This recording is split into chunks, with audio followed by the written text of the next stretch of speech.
Realistically speaking, the current global environment is not a global environment where anybody in the world can achieve a double-digit growth. And therefore, the discussion really is theoretical. It's based on a premise that this kind of a situation or this cycle doesn't last indefinitely. And therefore, given the various variables, can we at least aim high and improve? For example,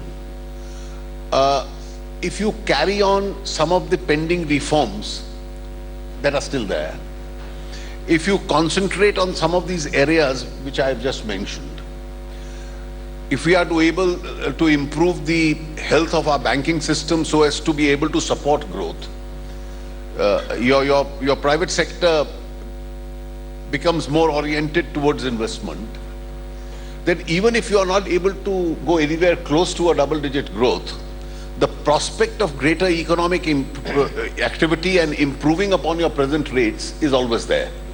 I think there is a headspace that India has. It's only when the global tailwinds are behind you that it adds another % or 2 to your own potential. But I think there is a lot that India can still do in order to improve upon. For instance, I took only a small step this year on my promise on direct tax reforms, settling all disputes, etc., rationalizing rates, bringing down corporate rates. I've only made symbolic changes this year. And the idea was to express a determination that the target really is 25%. Even though if you recollect last year when I announced this, Parliament in the first instance didn't understand it. And the only point on which I had some hostile noises is when I said corporate rates must come down to 25%. And when in the course of the debate I explained to them that corporates must have surplus to reinvest, and you can't compete with global economies unless you have global taxation rates, slowly I think the political system started understanding this. You had mentioned you'd got through the Aadhaar bill, but the GST has been held up, and the opposition accuses the government of being intransigent, not wanting to talk to them, talking down to them. That's one of the charges that has been. What is the problem? Why aren't you getting them on board? You see, first of all, let us speak in terms of who's not talking. Today, every state government, including all Congress state governments, and I have personally spoken to each one of the Congress state governments, tells me that they are in favor of the GST. You have every political party in Parliament which has said we will vote in favor. In the Lok Sabha, every party, Congress walked out, every other party voted in favor. The Congress party, now I read a statement, has only one issue about a constitutional cap, which is a little difficult to impact because neither are tariffs decided through constitutional amendments. It is extremely difficult to accept a situation that every time you need to increase tariffs in a given emergency, you have to amend the constitution, and we all know how difficult it is to amend the constitution. Normally tariffs are decided in schedules. In the GST, where center and states decide together, the tariffs will be decided by the GST Council and therefore can't be decided by a constitutional cap. I think that's the only glitch that remains. I would still like the Congress party to come on board. And I can easily see, and this is going to happen in this phase of the biennial elections, the numbers are significantly changing. And in any case, I am reasonably confident that the numbers in the upper house now also are in favor of the GST. What is the RSS influence on making of the budget, on economic reforms? And is there a fight, or are they with the government on this? Well, I must tell you that the budgets are decided by the governments within. I do consult a lot of people. We have, these are almost public sessions where we have consultations. And we have in those consultation sessions trade unions of all kinds which come over. The INTEC comes, the ATEC comes, the BMS also comes. They have their considered views, but eventually the last word belongs to the government. You can't agree with everything that different groups suggest. Of course, what they said is some valuable opinions which are given, which we take into consideration. That's about all. No fight with them. There's no major differences that you have. I don't think. On subsidies, on You see, the on emphasis on budget. subsidies, our policy is very rational and logical. We are continuing with subsidies, but our subsidies are meant only for the vulnerable. A very small question. Even as we speak, Vijay Mallya's house in Mumbai is being auctioned, Kingfisher House. I wanted to ask this. Do you see Vijay Mallya really as an absconder guilty of malfeasance? And do you accept that Vijay Mallya actually is one of many industrialists, some even more high profile and even more well connected to your government, who actually have even larger NPAs? Are you going to act against them? Do you believe it's individuals who are responsible, or the banking system or the political system responsible? Let me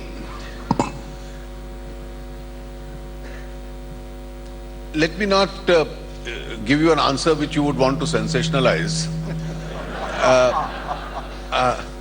No, give me an honest answer. Mine will be an honest answer, because I have to answer for sins my predecessors have committed. You see, the NPA problem is really on two counts. One part of the problem is because certain sectors of the economy had slowed down. So if you analyze the NPAs, the largest are in the steel sector, which was facing a huge Chinese surge coming into India, where large amount of loans have been given in individual cases, and some of those people would have misconducted themselves. There may not be adequate sureties, and that's a source of worry. I think these cases need to be segregated from the rest of the cases which are on account of the sectoral slowdown. I think our immediate job as a government is to make sure that our banks, particularly the public sector banks, remain strong. So I am trying to recapitalize the banks. The Reserve Bank has 2 weeks ago taken a step in order to ease in their capital norms, so which brings in more capital into the banks itself. But do you see Mr. Mallya as an absconder guilty of malfeasance? Well, why do you want me to make comments on individuals? You had a full debate in Parliament on it. That's why I'm asking That's you, all where, right. where does the government stand What I on have it? to say, his facts are clear. It's pending in court. Every government agency, whether it's the taxation department or it's the investigative agencies, wherever he has violated the law, is going to take strong action. As far as the banks are concerned, I've found out the details from the bankers itself. I've been briefed that they are going all out to recover every penny of the last rupee that they can from him.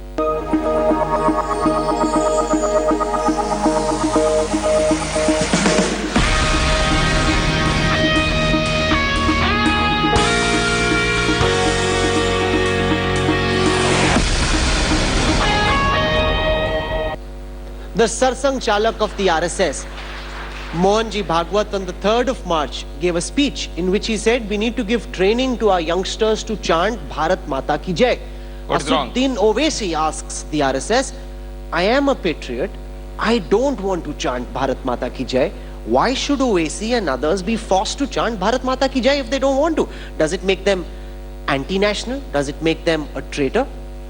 Last night I was watching a TV program, and all the political parties except OIC, they were objecting to his very statement, irrespective of the political ideology. And even the Congress leaders also said, you can say Bharat Mata Ki Jai or Jai Hind or anything. The thing is not the question of the words, Bharat Mata Ki Jai. The thing is what you want to express through your words, your speeches, your action. That is the thing. Bharat Mata Ki Jai. Everybody should shout a slogan. There is nothing wrong in that. No, there's absolutely nothing wrong. But what if somebody says, I don't want to say Bharat Mata Ki Jai? Is he, in the view of the RSS, a traitor? Of course, he is an anti-national if he says. Because the very thing when you say that you do not want to chant Bharat Mata Ki Jai, you are not allowing others also to not chant Bharat Mata Ki Jai. And Vande Mataram and Bharat Mata Ki Jai are not the mantras or the slogans coined by RSS. The moment you say let there be a debate on reservation, let creamy layer be properly defined, then your critics will say this is a Nagpur upper caste Brahmin dominated organization that has never been comfortable with the idea of reservation, and therefore with Modi, a Swayamsevak in power, now wants to try and find a way of doing away with reservation. The politicization of reservation is detrimental to the nation's interest. It has been politicized. Number two, the wishes of the constitution makers was that the people who deserve the reservation benefit should get it in a stipulated time. But unfortunately, it has not reached them. So that is why the creamy layer was not suggested by RSS. The social scientists, the political pundits, the people who have studied the issue, they suggested the creamy layer. Supreme Court endorsed it. Of course.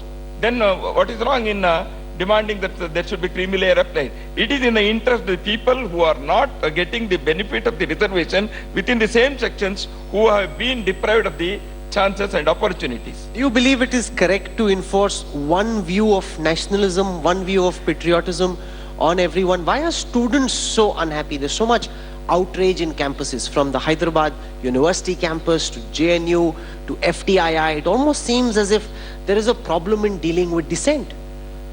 That is for the government. RSS doesn't take these things. It is for the government to deal with it. Why the anti-India feelings are being expressed on the campuses? Bharat Virodi. Anti-India is anti-national.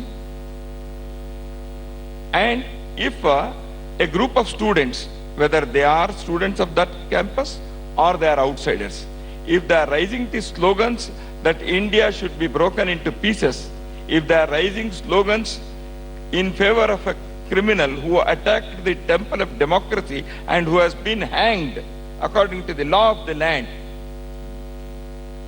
if slogans are raised in favor of, in support, eulogizing such people, then what do we conclude? Any nation in this world, we cannot tolerate this. Why do women have no place in the RSS? So why can there not be a day when, instead of you or Mohanji Bhagwat, a woman rises to be the head of the RSS? Why do you have a separate category for them? Rashtriya Swayamsevak Sangh is having some physical activity also on the open ground. So because we play kabaddi, because we have many physical activities, this society, when the RSS started, so we have not suddenly overnight revolution cannot take place like in the Western countries here. So that's why we have adopted that the RSS will be open to men. Only in the field activity, men and women are not there together in the Sangha Shaka. All other activities of the RSS, women are there. Is there a possibility that the RSS's view on homosexuality also could possibly change, sir? The sexual preferences are private and personal. Why RSS should discuss that in public? True. But would there be opposition from the RSS if Section What happens in the 377 inside the room, I don't know. You don't think of homosexuality as a crime that needs to be penalized? That's against Indian tradition, for example. I don't think.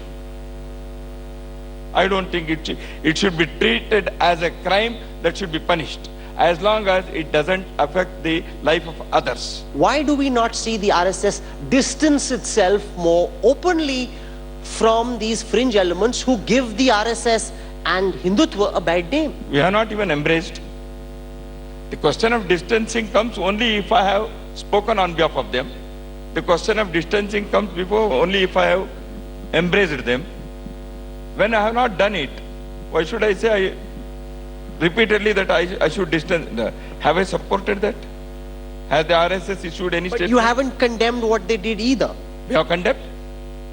We have condemned. We are on record that what has happened, the vandalism in front of Patiala High Court cannot be condoned, cannot be acknowledged, cannot be supported.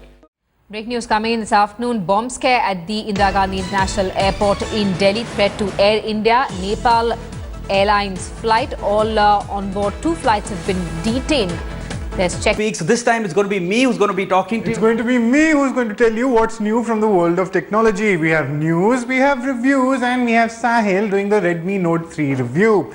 And